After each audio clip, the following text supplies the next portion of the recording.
Profile. I'm Gary Dunn, and on the couch tonight, or a comfy chair. Are you comfortable, Steve? I'm comfortable, yep. Good. Is Mr. Steve Essex. How are you, mate? Good, thanks, Gary. How you going? Yeah, Thanks good. for having me. Yeah, and thanks for coming in. A legend of the industry that you are, sir. So, first the question I'm going to ask you, Steve, is where were you born?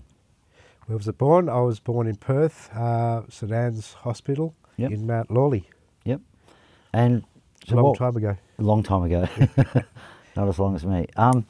What instruments do you play, Steve? My main instrument is drums. Yep. Play a little bit of guitar, a little bit of keyboards. Yep. Enough to know chords, yep. but mainly drums. Yep. And what was the light bulb moment for you, if you like, where you thought, this is what I'm going to do for the rest of my life? Is there a story you can tell us about that? When I was 5 years old, my father owned a nightclub in Northbridge. Wow. Called the King of Clubs, and he took me in there one day, it was Saturday, and he was there cleaning up after a Friday night, getting ready for the Saturday, and I was looking around, noticing that the walls were painted black and this place was dingy, and it was pretty exciting for a 5-year-old. There was a jukebox there, I could push some buttons and get some music happening. There was a bar there, I could pour my own Coke or lemonade or Fanta or exciting for a 5-year-old. Exactly, and I was looking at these black walls thinking, you know, I want my bedroom painted like this. It was pretty exciting. And they had a stage there, a resident band had their equipment set up there. And so I wandered over to the stage. First instrument I looked at or was attracted to was the bass guitar, but I was looking at the amp and I couldn't figure out how to switch it on or anything like that. I noticed that the dials were set in different positions. I thought, I better not touch this thing. It's a bit too technical. A bit too technical, and I thought, you know, this is someone else's equipment. But then I looked across at the drum kit and it had a pair of sticks on the floor tom. So I asked my dad if I could have a go. He said yes, so I climbed up. 5 years old? 5 years old. Climbed up onto the drum stool, couldn't reach the pedals, but I was banging away, and he went over to the jukebox and put a song on, and I was trying to play along. Wow. It was the Beatles Come Together, and I was trying to figure out how Ringo was making the sounds, and that's where it all started. Cool. And from there, Dad teed up lessons with the resident drummer. Wow. Back in those days, resident bands, well, in the case of the King of Clubs, played on a Friday night, then a Saturday, and then a Sunday. So the same band on each night, probably for some duration. Yeah. And so I also got to see the band rehearsing there one night, and met one afternoon, and met the drummer, and he started teaching me at 5 years old. What was his name, Steve? Jamie Watkiss. Wow. And he had a music shop in Innaloo Shopping Centre. Yes. And it was called Music Innaloo, and everyone thought, oh, that's a funny name, Music Innaloo. Innaloo Music, actually. Right. Yeah, well, at the time it was Music Innaloo. Yeah. So and then I think after that, Russell Stokes took over. And then Tony, I can't remember Tony's name, but Yeah, so that's how it all started, and then at 6 years old, my parents bought me a drum kit, and now that I'm a parent, I look back and think, what were they thinking? And music shops are a dying breed now, aren't they? Yeah, yeah, they are. So I got to the age of 11 and met some other musicians, a guitarist at school, and he liked the Beatles, I liked the Beatles, and we started looking at forming bands, finding other musos.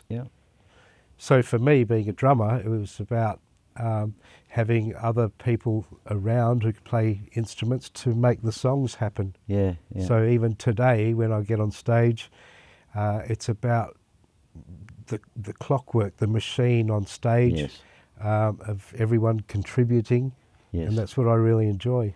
Wow, that's so profound that you say that, because it's true, isn't it? It's a team game, and we all work together. Teamwork. And, So your first band, 1973, Deep Water.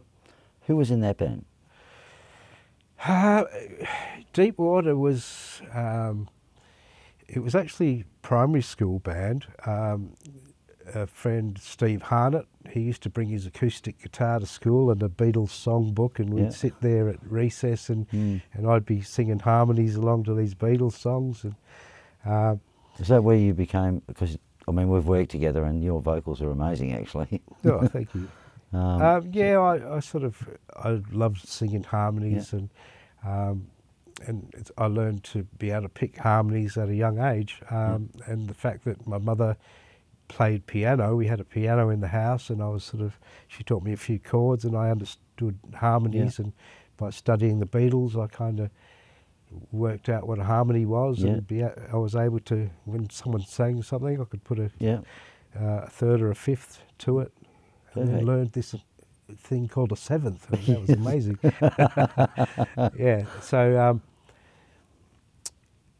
So we just started to form a band.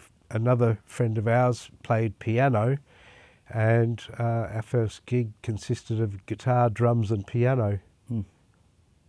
And that was at the age of 11, was my first gig. A lot of the guys I interviewed from the 50s and 60s, they didn't have bass. It was the same thing, they had guitars, drums and vocals. Well, that's the next thing. When we got to high school, it was the same guys, but we needed someone to play bass. Was that Deuce? No, it was actually still Deep Water by that stage, and we talked our mate into buying a bass guitar and learning it, and we just had to wait until he was good enough to play the songs, kind of thing.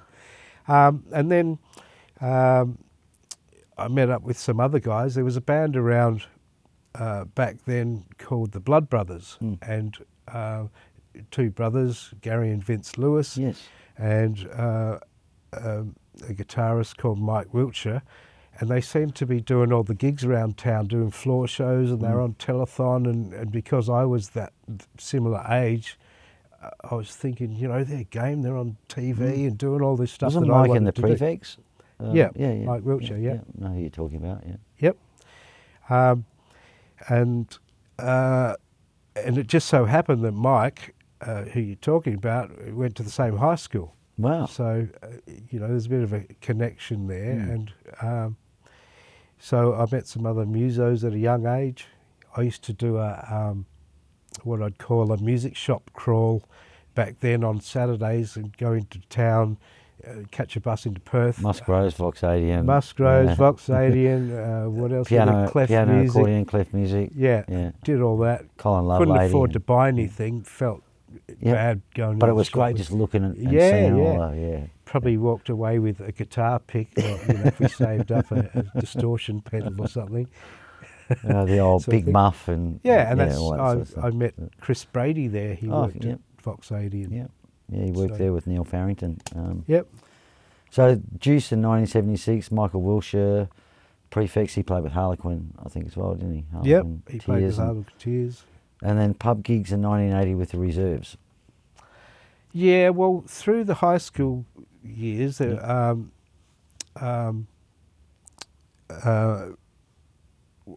did a few gigs here and there, playing at schools and halls, churches, that kind of thing. And back then they had advertising for bands in the Daily News, and there was ads everywhere and all these names of bands and where they were performing, and that's where I wanted to be. I wanted to find out how to actually get into the pubs and do all these gigs. So I noticed the names of bands and I sort of memorised them and all that.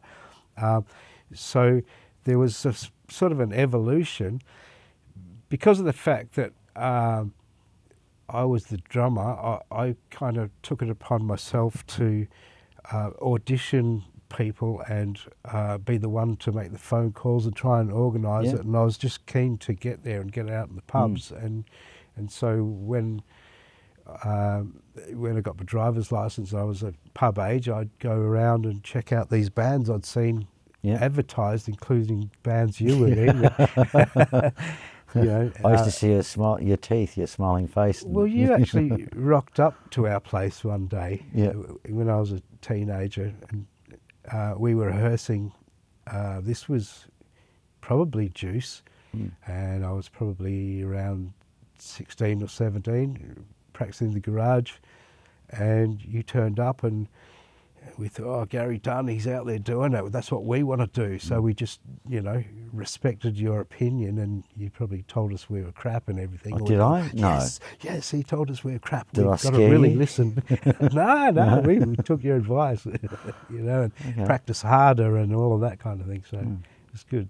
Oh, cool. Yeah. Okay, so 1980, the Reserves, lots of country gigs. Can you tell us about how they Lots came of about? country gigs. Well, I said that, I've mentioned that before, but the reason there was lots of country gigs is because we couldn't get a look in Perth, because as it turns out, you needed to be with one of 3 agencies to get into the pub scene. You had to be either with No Sweat or Focus or the Rock Exchange to get in there.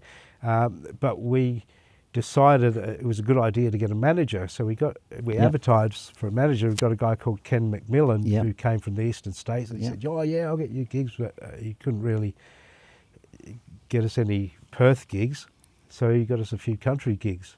So we ended up becoming popular in Busselton. That was our town, and there was a competition. There was another band there called Hustler. They were really popular. Joey and the boys. And there are some viewers from Busselton, so they would remember this, I'm sure. Okay, yeah.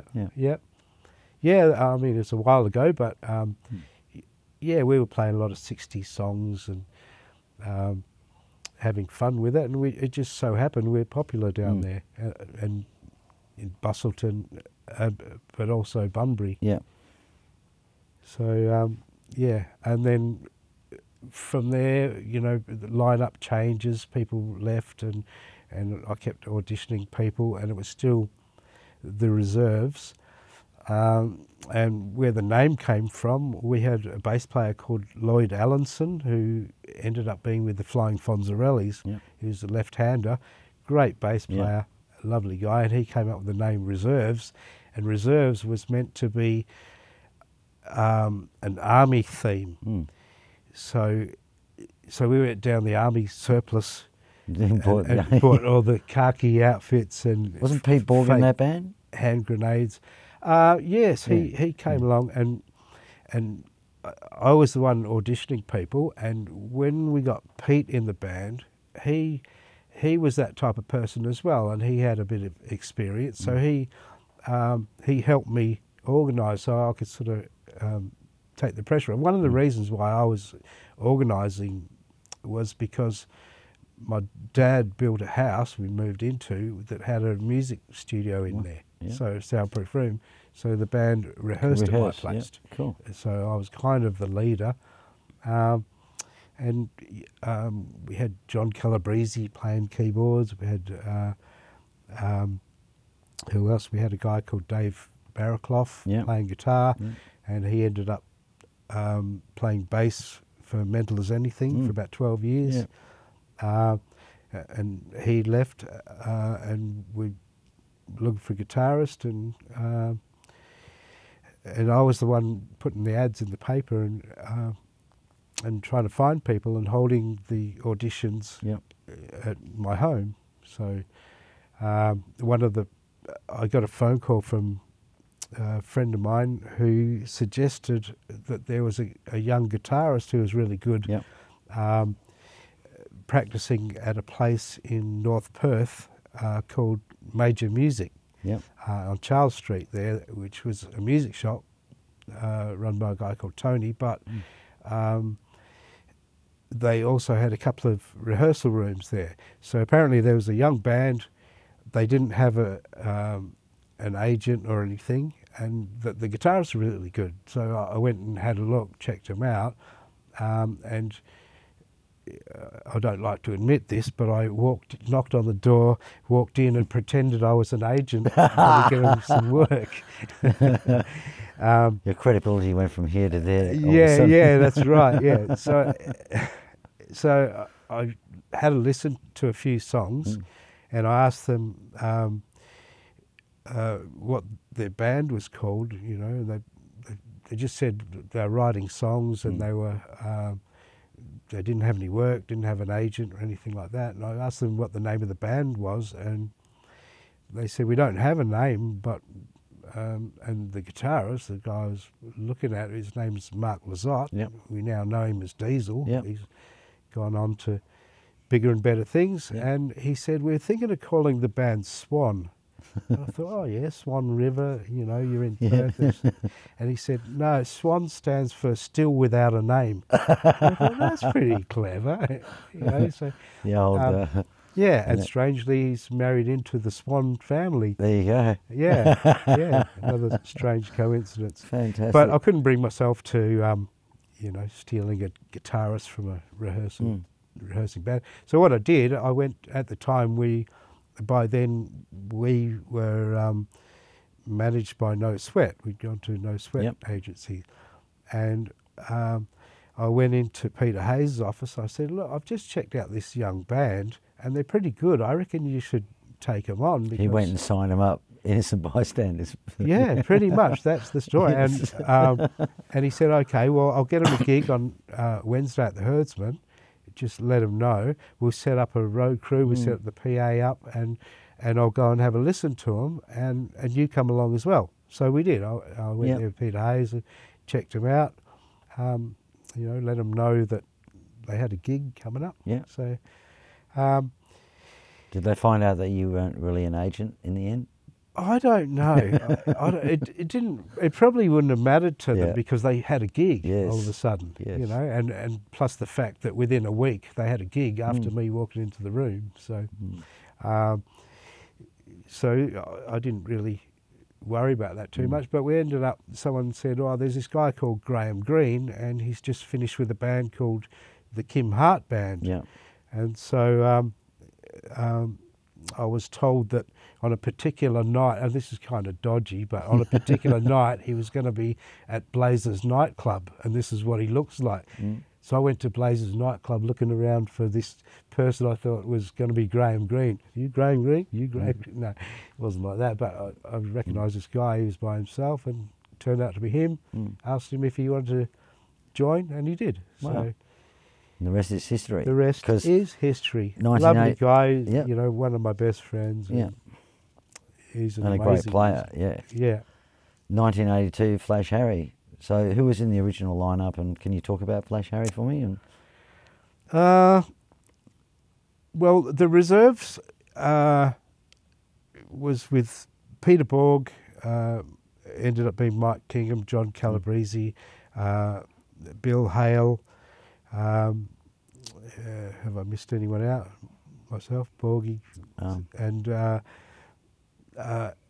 and we were looking for a name. So it was actually Peter Hayes that came up with a name, and we were going to relaunch. We're rehearsing at No Sweat Studios and trying to put some new songs into the rep, that kind of thing, and polish the show. And the idea was to relaunch with a new name. So we'd go into the office, you know, when we had a break, and Peter would say, "Oh, how about this name? How about that name?" And we're sort of umming and ahhing for a while. One of the names he came up with was the Six Engine Drivers. And we were going, "Oh, I don't know if we can." it's a bit long, isn't it? Yeah, it's a bit long, that name. Yeah. And I didn't think too much of that name. And it just so happened that Loaded Dice were another band rehearsing there, and they were doing a reform. I think they wanted to put a couple of girls into the band and as backing singers, and they had a meeting as well. And I just remember them coming out of the office, and Dave Emus was shaking his head, and he was going, "I don't know about Six Engine Drivers." So Peter had palmed that name onto them as well, and they rejected it too. But he came up with Flash Harry, and we thought, yeah, that's not too bad. It comes from St Trinian's, Harry the Flashman, Okay. And yeah, we went with that name, and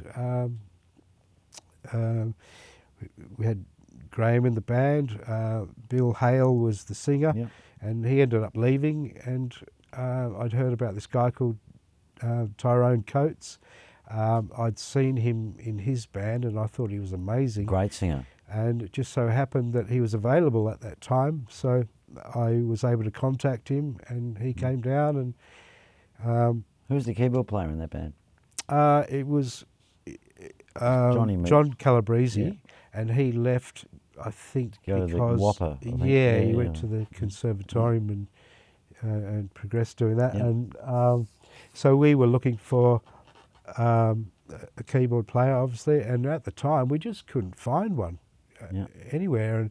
And I'd put an ad in the paper for a male keyboard player, and this girl rang up, and it was Lizzie Holt, and she rings up and she's very polite, and she said, "Oh, do you mind having a girl in the band?" And I said, "No way! I don't want a girl in the band." You know, and I You'd be in trouble these days, mate. yeah, So, I know exactly. It's And very I politically feel incorrect. embarrassed about Yes. that, but she said, "Oh yeah, no worries." And so we couldn't find anyone, so I had to eat humble pie and bring her back.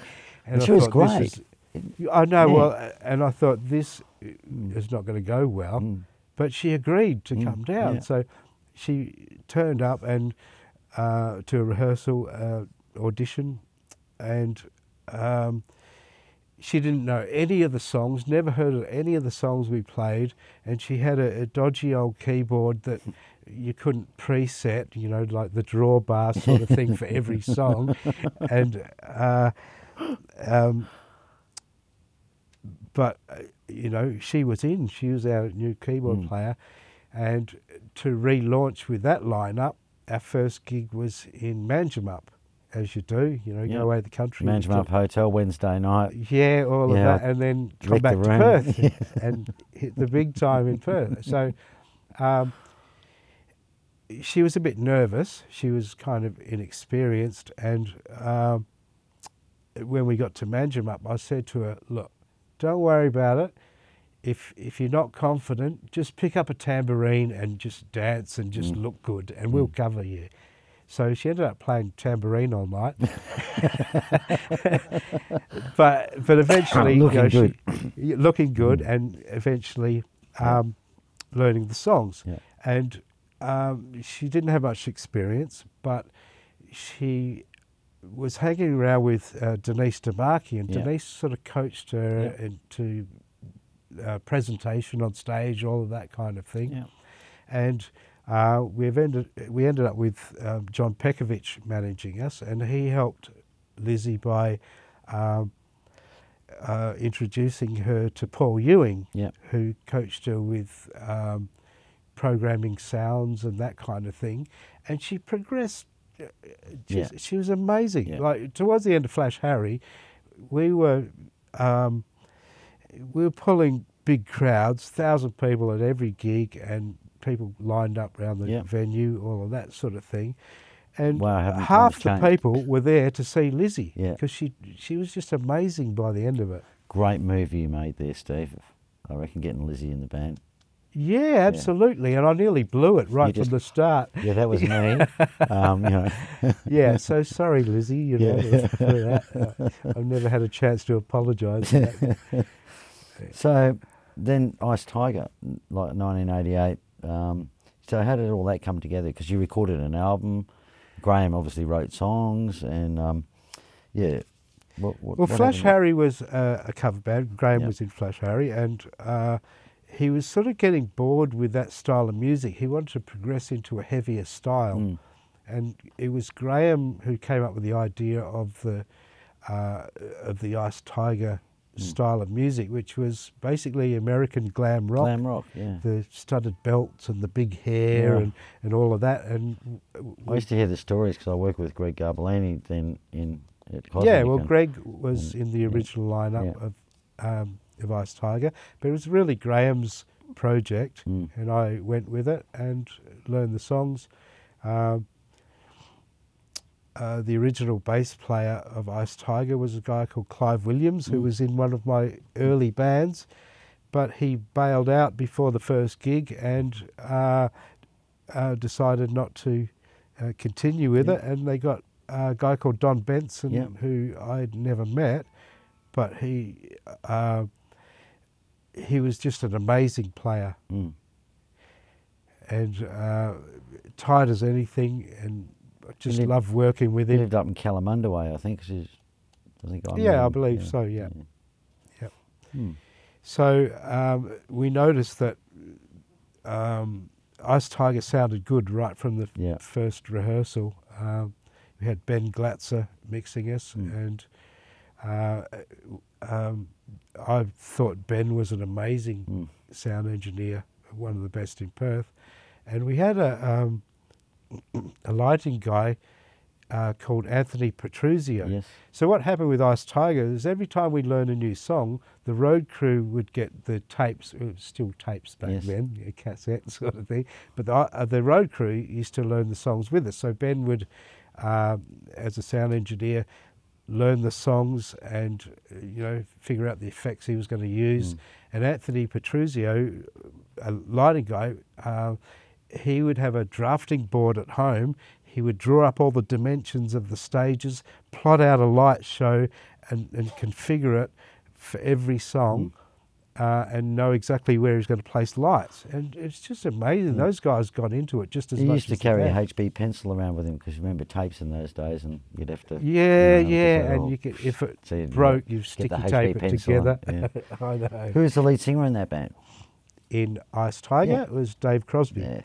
And Dave was great. The thing about Ice Tiger was we started writing our own songs as well. We did in Flash Harry too. Ty wrote some things, Graham wrote as well.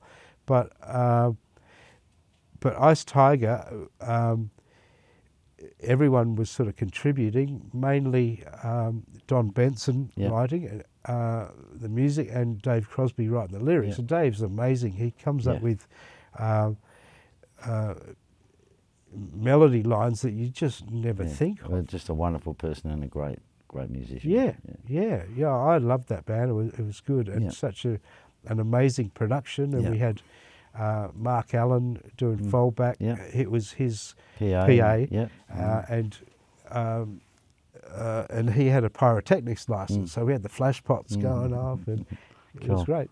So James Poole replaced you, because you recorded an album, and James Poole replaced you in the Clips Pretty Boy. Now, I don't know if that's saying anything. I'm not suggesting anything by that, Steve. But you played on the album, so he was like on the clip. Yeah, tell me why. We recorded the album, and it took us a year to record it. So we'd go into Planet Studio, record 3 songs, have a break, come back, record another 3 songs, sort of thing, and write some more. You just wanted everything to be perfect when you recorded when you were young, didn't you? And yet you missed it. Well, did you miss the moment of just getting stuff out there? No, it's just that we were working so much that we didn't have time, so we just sort of spanned it out. And I ended up leaving Ice Tiger, and James joined. So after I left, we'd done the album, but after I left, that was the time for the band to put the film clips together. So James is seen in all the clips. So it's nothing to do with looks or anything like that? Maybe. No. I was too ugly, you're saying. No, I wasn't suggesting that at all. You're a beautiful looking person, Steve. So, but James was the perfect replacement, and he used to come to me and apologised, taking my show, all of that kind of thing, but, no hard feelings or anything. He was just the perfect guy to do the job. Did you have an Ice Tiger reunion as well? Or? Yeah, I never played on that. James did. Yeah. There might have been 1 or 2, I'm not sure. Let's not talk about that anymore, Steve. No, that was a great band. It was really good. I remember seeing you guys. And I mean, I would have to say that Flash Harry was the most successful band I've been in. Well, you had queues of people. Yeah, but and made the most money. But Ice Tiger was the one that I remembered the most for, I would say. Yeah. I think I interviewed Pete, and he was saying all the money from Flash Harry went to the office in South Perth, and the roadies and the we had this 10, and that and that and that and 10 road crew Yeah, as our entourage. We had a follow spot operator, follow the singer around on stage. We had everything was Crazy. going on. Yeah, You wonder why we're getting $200 a week. lighting guy, lighting with the pyrotechnic. You know. Yeah, that's right. But Yeah. you know, there was the money there. Yeah. at So the then time. you went with Scott and Jodie Lawrence in an original band called Full Measure. Tell us about that. Yeah.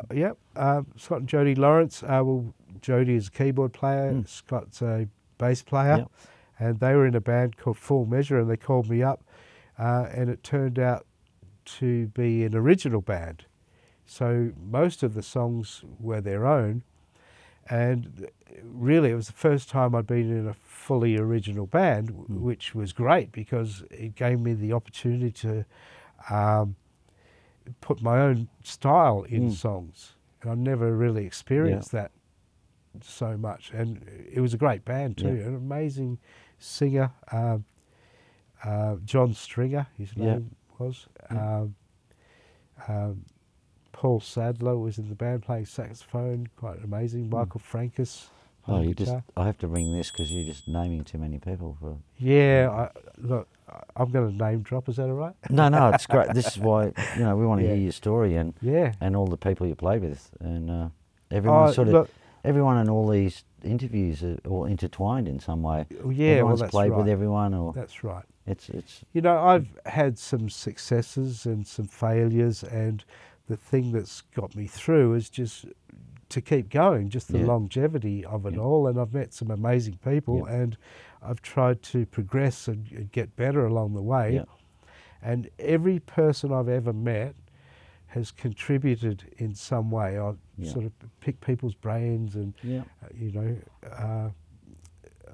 ask for advice, that kind of thing. And I learned from every person I've ever met. And in also this you industry. pass your brains and your advice on to other people as well, I'm sure. So as you've gone along. You know, so. I'd like to think so. Yeah. Yeah. Yeah. Yeah. Tribute band, Ross Avins. I've got something written here called "Are You Still There, Tree People?" Do you know what that means? Or? Ross Avins was a Neil Diamond impersonator, and he was very, very good.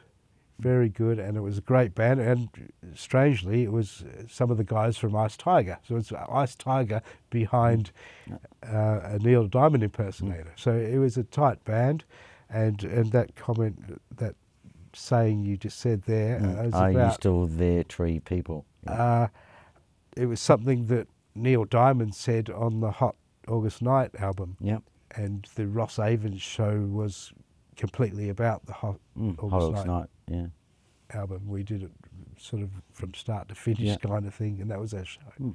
So I was just asked to join if I wanted to do it, and I enjoyed Neil Diamond stuff when that album came out. I loved it, and so I gave it a go. Turned up at rehearsal, had no idea who else was going to be in the band, and it turned out a whole bunch of people I knew. So it was great. And as we were setting up, I think, Greg Garbellini was in it. I think he started playing Brown Sugar by Rolling Stones as he was, tweaking his sounds and stuff. And then Tim Count was playing keyboards, and he joined in Brown Sugar. And then I was ready to go, and I started playing, and Brown Sugar was starting to happen in the rehearsal room. And then this guy walks in, Ross Avins, I'd never met him before, jumps on the microphone and starts singing Brown Sugar, a Rolling Stones song, and sounding like Neil Diamond. I thought, man, this guy's incredible. So it was always going to be a good band. So did you perform Brown Sugar live in that band or not? No. That was all. That was just a rehearsal, first night rehearsal thing. But the arrangements of Neil Diamond stuff are quite tricky, especially for keyboards.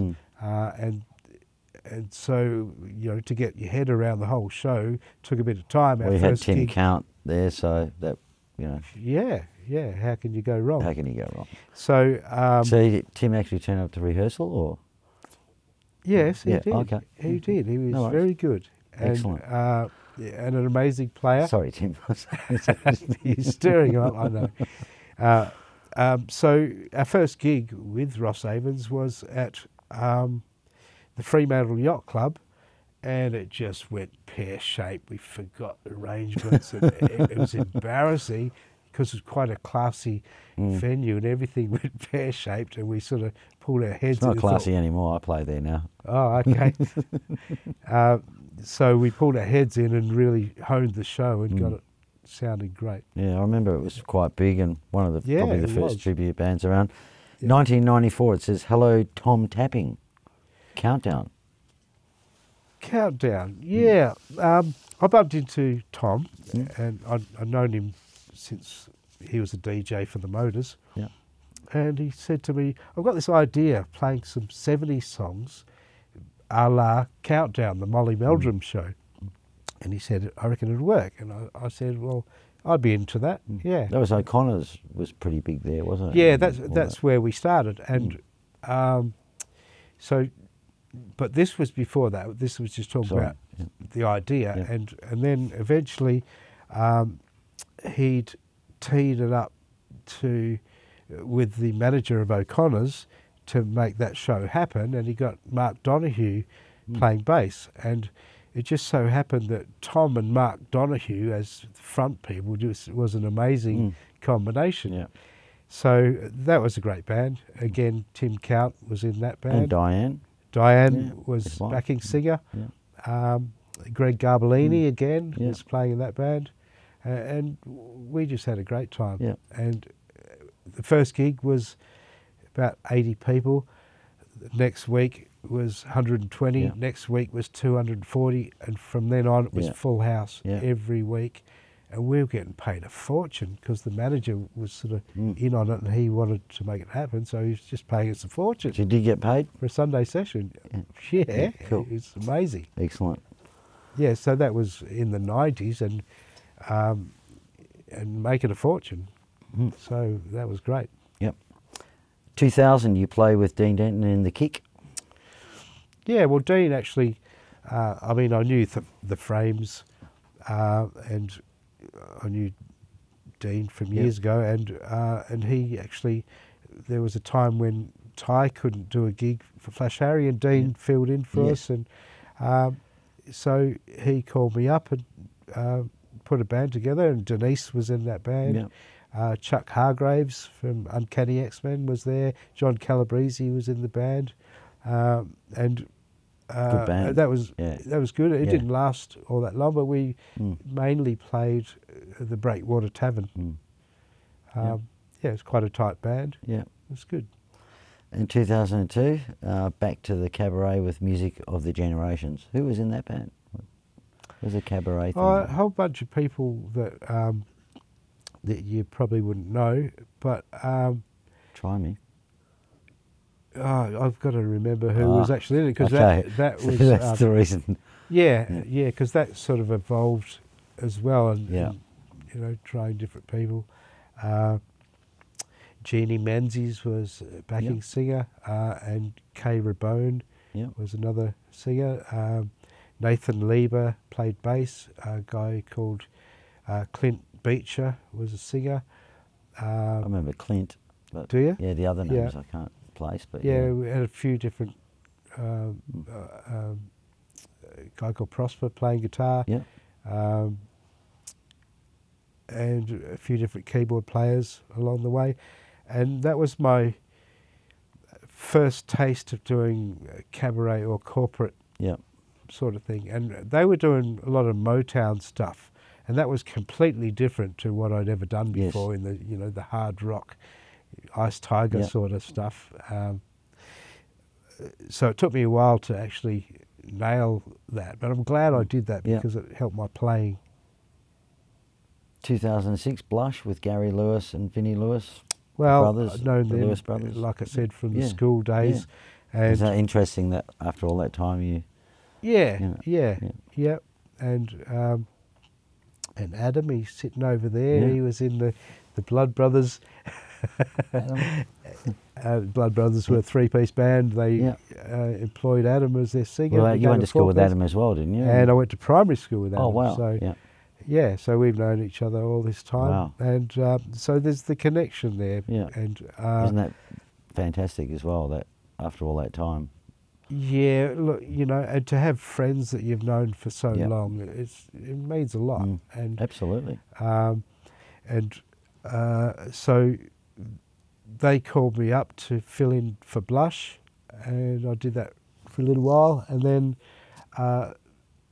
the girls left and they formed this band called The Way.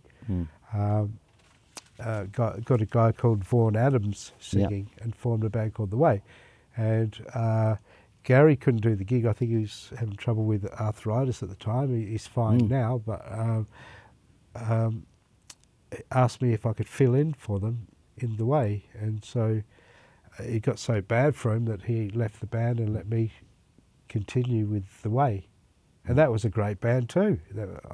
I've been in some good bands. Yeah. You didn't get in the way? No, I got in the way. Countdown reformed with Tom again, with Jamie Page. Yeah, well, Tom rang me up and asked me, said that he was doing the Countdown thing again. The original Countdown was based on more of the 70s style songs, the John Paul Young and Ted Mulry Gang and that kind of thing. Whereas this reform was more the 80s style Countdown. So Jamie Page was in that lineup. Sandra Calvisi, I used to call the rock chick. Yes. She slung her guitar really low. Yes. And Paul Vilkes playing bass. Yeah. And so I became part of that outfit as well. Sandra and Paul, both Cosmic people. And Yep. Everyone's worked at Cosmic, haven't they? Apart from probably I haven't. Darren Reed didn't work at Cosmic, did he? Or Darren Reed? No, I don't think he did, no.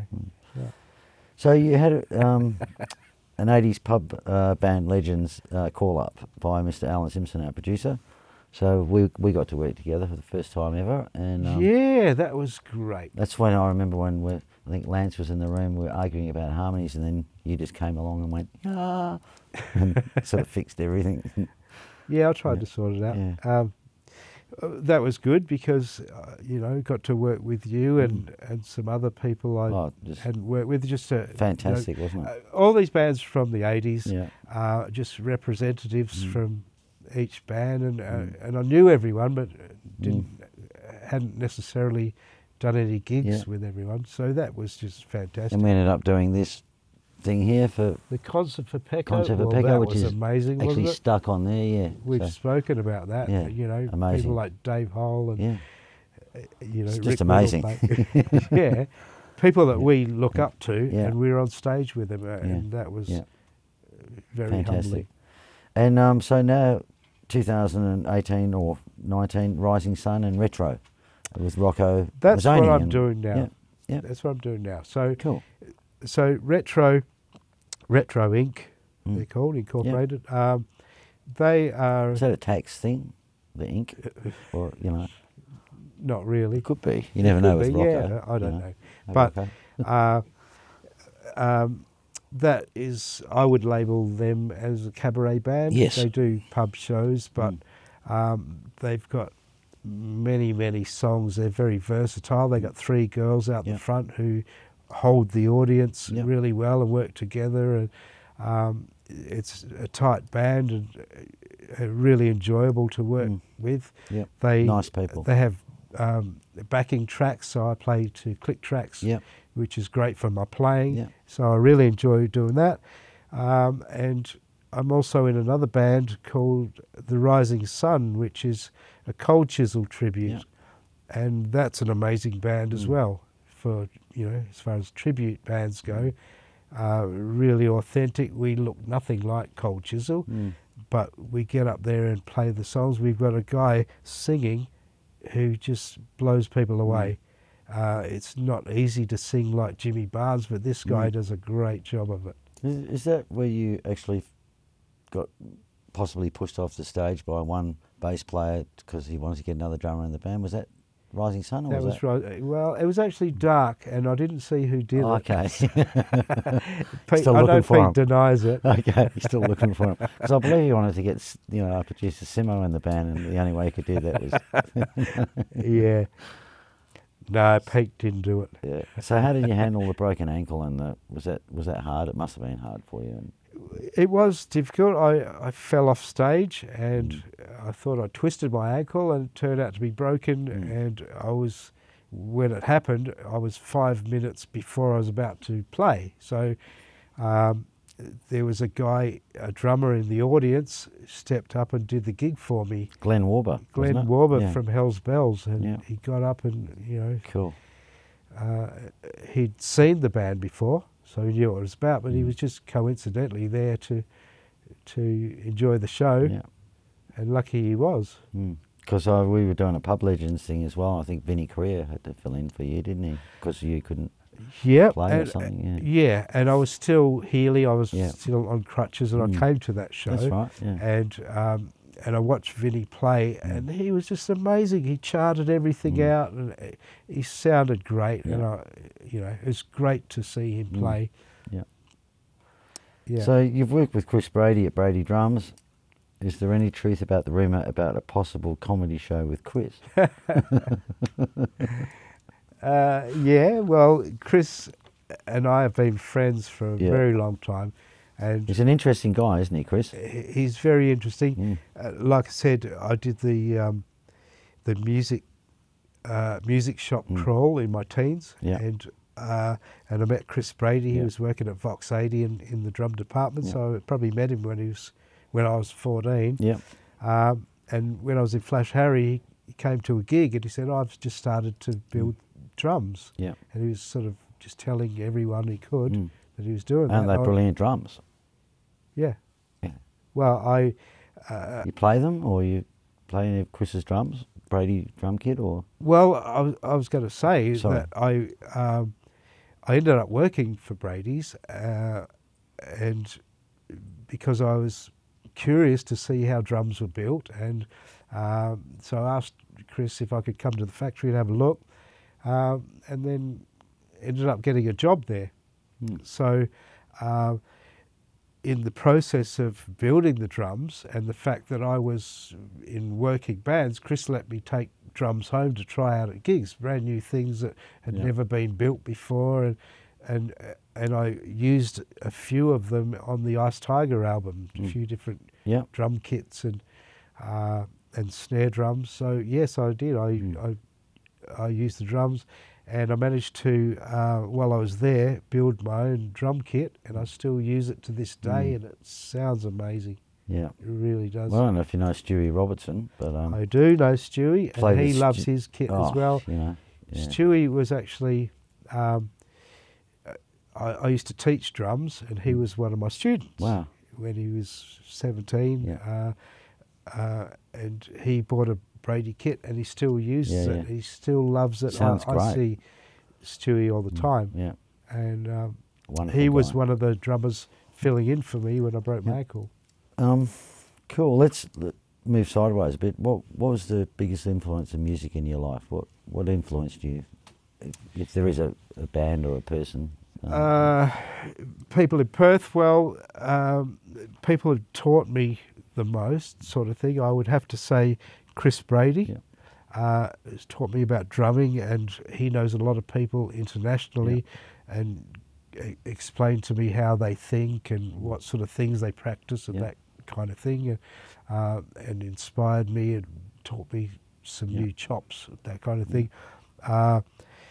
And John Pekovic, managing Flash Harry, he taught me how to be professional. It taught me that when you perform, it's the audience's gig. So you're performing for the audience. It's not your gig. So you've got to keep progressing and keep improving and do it for the audience. So Pecco taught me the importance of being professional. I met Frank Salenza at an early age as well, bumping into him at music shops, and he went on to play with the Baby Animals. Yeah. He's in Proud Mary now, another great Yeah, band. And he's taught me a lot. Many people, and I've been in other fields as well. I've been in the building industry, I've been in the mining industry, and there's lots of inspiring people in those fields as well. So I've learned from everybody I've ever met, including yourself. Yeah, okay. Let's move on then. Favourite band of all time? I don't really have one. I love all sorts of music. When I was young, I was really into Status Quo and Deep Purple and Slade and Kiss, Ted Mulry Gang. Yeah.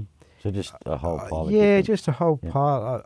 I actually like guitar bands, you know, thinking about my upbringing. Well, it's the greatest instrument, really, isn't it? I knew you'd say that. Not who'd want to be a drum. No. Favourite album? If you were stranded on a deserted island, Yes. and you could only take one album with you, what would that album be?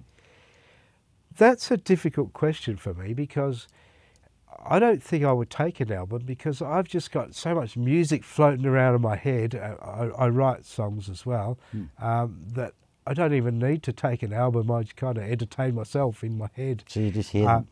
Yeah. I just listen to music and sing along to all of that. But So no album. if I had to pick, I'd probably say Deep Purple, Machine Head. I love that album. Or only one album? yeah, I can't choose. Okay. I can't choose. But you know, and it could even be a non-music album, like Voice Impressionist, Wow. or Peter Cook and Dudley Moore, Oh, Derek and Clive album. Yes. Comedy stuff. Perfect. Yeah. Talking about Jane Mansfield and Yeah, whatever, exactly. What was your favourite TV show growing up, Steve? Well, when I was young, I suppose it was Lost in Space. Yeah. I used to love that. Will Robertson. Yeah, I used to love it. And, you know, I did the Gilligan's Island and I Dream of Jeannie sort of thing. And it's mainly at a time when we first got coloured TV to Perth. You know, 1975, I think it was, wasn't it? Yeah, around there. Yeah. So, yeah, I would say those sort of shows. Yep. Do you have any unfulfilled ambitions? Something that maybe you still want to do? Or Well, I kind of want to get more into songwriting and recording. I've done a lot of recording in my time, but I'd like to really focus on that, creating music. Yeah. Do you collect anything? Not really, only memories and photos, that kind of thing. Have you got plenty of photos for Strawny? Well, I So you do. can slip some in there. And Yeah, we will. I've got a photo of myself playing drums when I was a little kid and Cool. things like that. I'll Great. slip them to you. And because we always play a song at the end, have you got any particular song that you're going to give us so Strawny can put that on the end of the video? Or I'll see if I could find something. Yep. Maybe something from Ice Tiger. Yep. I've got a couple of things at home I'll sift through. But will you be on the screen, or will James Poole be on the screen? Cause No, I'll be on it. Okay. Yeah. Well, that's good. Yeah. So what would you put in your gravestone, Steve? I have no idea, actually. Yeah. I have no idea. Is that what you put on it? You have no idea, or Rock on or Rock something on. like that. Yeah. I don't know. Yeah. I don't know. I'd have a boring gravestone. you think so? Yeah, yeah. Maybe a picture of a drum kit or something, you know. Couldn't get more boring than that, really, could you? Oh, come on, man. I'm not a drummer. Come on, I couldn't even play drums to save my life. So, Well, there you go. so it's a definite. No, I can't think of anything that I would Yeah. put on my gravestone. And that's funny. That's why I admire drummers so much, because I mean I can't play the damn things, and if it wasn't for a drummer, there'd be no groove. So you know, thanks for being a drummer. Whoops, there goes John There Pecker's goes John. video. Pecco's You come can, back to haunt you. we're going to hold it up to show before, but yeah, you played on this, and you got that Strawny. Zoom in on that. You got your copy as well, didn't you? I got my copy. Okay. It's fantastic. See if we can stick that back up. I don't know who did that, but anyway. Okay, so is there anyone you may have forgot that you haven't talked about, or anything? Is there anything you want to tell us that we don't know? Well, there is something, and it's a bit personal. Yeah. You probably noticed that I'm speaking like I've got a blocked nose. Yeah. And there is a good reason for that. And there we go. The reason for it is I have a lump growing in my sinuses, and I've just been diagnosed with cancer.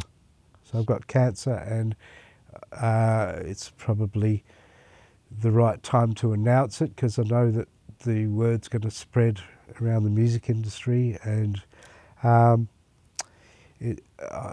still in the planning phase for the treatment, so I don't know. I know that I've got a grueling treatment ahead of me for the next at least 6 months. So maybe that's the thing to announce. So I don't really need anyone's sympathy or anything like that. I've just got to get through it and see how I go. Well, look, you're a fighter, Steve, and I am.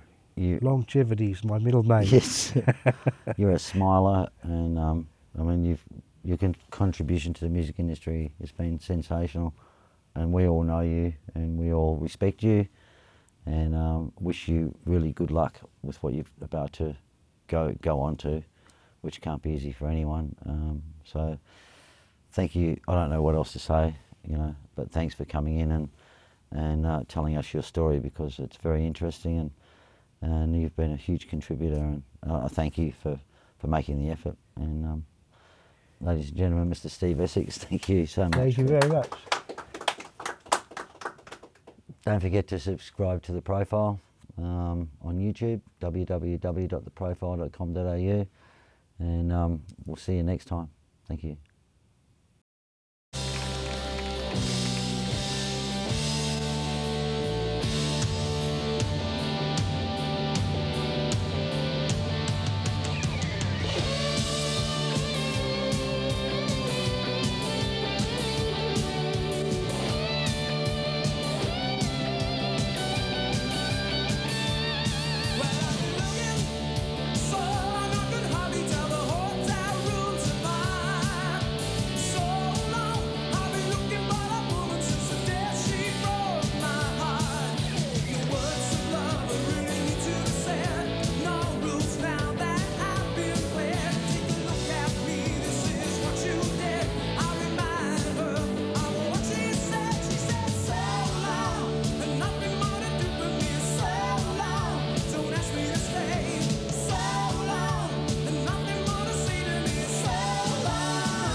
It's tender.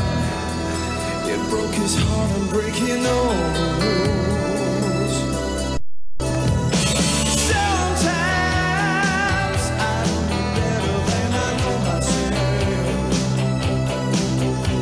But what you done, you got it now, you're hurting somebody else.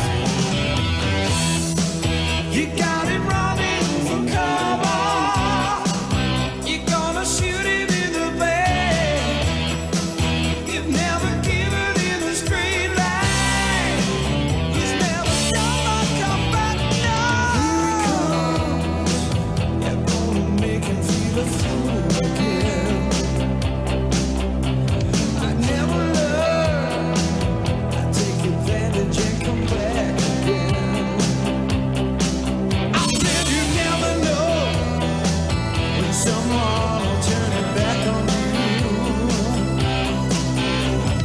Heaven knows. See the tables turning, what you gonna do, baby? You got him running for cover. You're gonna shoot him in the back. You've never given him a straight line. He's never gonna come back now.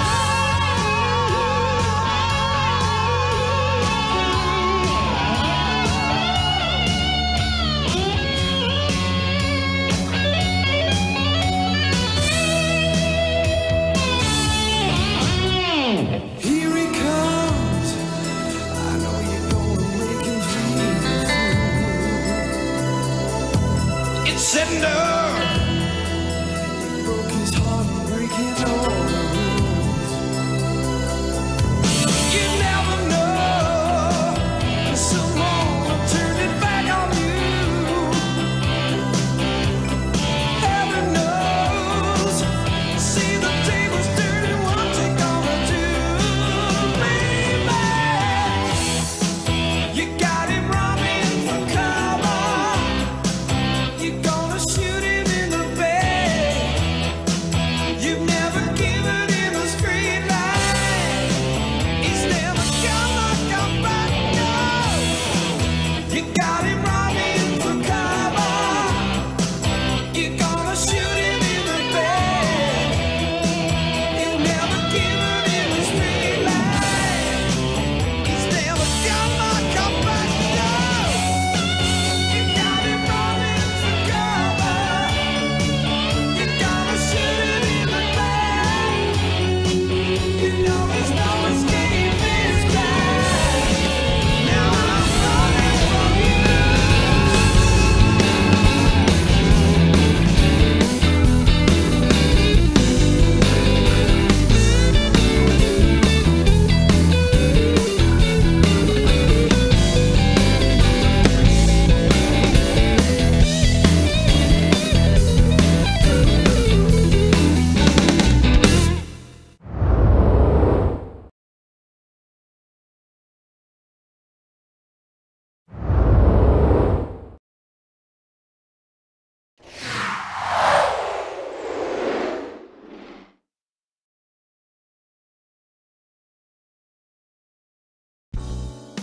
At ProCopy, we can transfer audio to CD, make CD, DVD and Blu-ray copies, transfer video to DVD, Blu-ray or HD, digitize slides and photos and supply custom USBs.